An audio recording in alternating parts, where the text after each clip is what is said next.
ইসরায়েলকে কোনো প্রকার ছাড় দেয়া হবে না। ইরানের একের পর এক অবিরাম ক্ষেপণাস্ত্র হামলা চলছে, যা ধ্বংস হচ্ছে ইসরায়েলকে। তেল আবিবে চলছে ব্যাপক বিস্ফোরণ, ধ্বংস হচ্ছে হাইফার লক্ষ্যবস্তু। ইরান বলছে নবম দফার হামলা চলছে, যা সহজে থামবে না বলে জানাচ্ছে তারা। ইরানের আইআরজিসি ইসরায়েলে নবম দফার হামলা শুরু করেছে। সিএনএন, প্রেস টিভি ও মেহের নিউজ জানায় তেল আবিব ও হাইফায় ড্রোন ও হাইপারসনিক ক্ষেপণাস্ত্র নিক্ষেপ করায় ধ্বংস হচ্ছে একের পর এক স্থাপনা। ইরানের এক মুখপাত্র জানিয়েছেন, এই হামলা কখন শেষ হবে তা কেউ বলতে পারছে না। রয়টার্স জানায়, তেল আবিবের আকাশে বিস্ফোরণের শব্দ শোনা গেছে।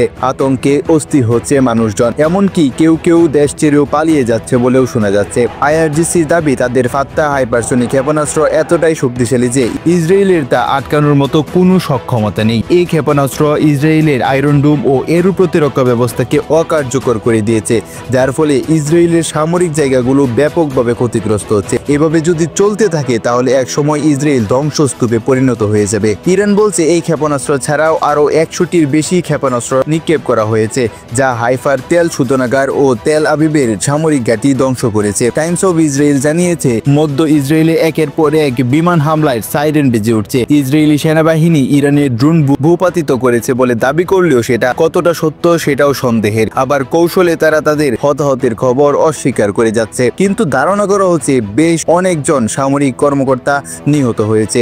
আইআরজিসির মুখপাত্র বলছে, ইসরায়েলের গুরুত্বপূর্ণ লক্ষ্যবস্তু সম্পূর্ণ ধ্বংস না হওয়া পর্যন্ত হামলা চলতেই থাকবে। ইরানের দাবি, তারা ইসরায়েলের পারমাণবিক নথি হাতিয়েছে, যা তাদের কৌশলগত শক্তি বাড়িয়েছে। এদিকে হুতি বিদ্রোহীরাও থেমে নেই, তারাও ইসরায়েলে ব্যাপকভাবে হামলা চালাচ্ছে। এটাও ইসরায়েলের জন্য নতুন মাথা ব্যথার কারণ হয়ে দাঁড়াচ্ছে।